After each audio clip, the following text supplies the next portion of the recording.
Okay, let's continue with the fourth essay in our beautiful book, American Miscellany. So our third essay was mutual dependence. Next subject is Mammon and Manhood. The scripture speaketh not in vain in saying that the love of money is the root of all evil. For there is not an evil under the sun, to the commission of which men are not prompted by the love of money. And yet, notwithstanding all the light on the subject given in the scriptures and confirmed by general experience, men everywhere are occupied in the constant and keen pursuit of wealth, and the prime object with the many is to obtain it and to push their families forward in the unhappy race of avarice and aggrandizement. For money, men sacrifice domestic comfort, health, character, and even hazard life itself. For it, they are guilty of fraud, deception, and robbery. For money, they sacrifice friendships, gratitude, natural affection, and every holy and divine feeling. For money, man becomes a creeping, crawling, obsequious, despicable creature, instead of walking erect as the offspring of God. Mammon and manhood are incompatible. Why all this anxiety about money?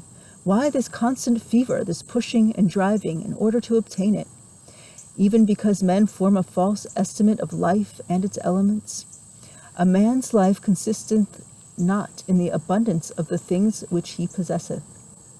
He who would live must stir up the divine fire that is in him to consume selfishness and to dispense light and heat to all around.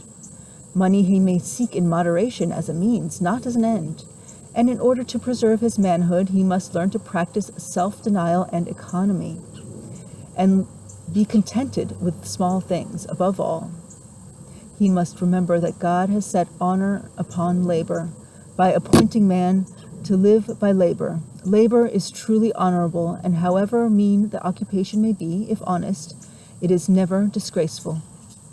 Instead, therefore, of sinking manhood in the pursuit of mammon, by creeping, crawling, and bending to everyone whom you may imagine can help you forward in the race of worldly advancement, stand erect, determine in the strength of God to be a man, to buy the truth at whatever cost, and never to sell it for any price, to labor at any work if needful, to speak what is in thy heart, and never to creep and crawl and mutter. God helps those who help themselves. Stand upon thy manhood in the world, not upon thy mammon. Stand upon thy own character and upon thy own estimate of thyself made in all honesty, not upon the opinion of others. Be afraid of sin, but never shrink at misrepresentation, or at contumely or contempt or poverty. Why should you be afraid? Life is in thyself, and thy enjoyment shall be unapproachable and unapproached. It once was, when men were worthy of office, the people knew it first, but now the office seeker first finds it out.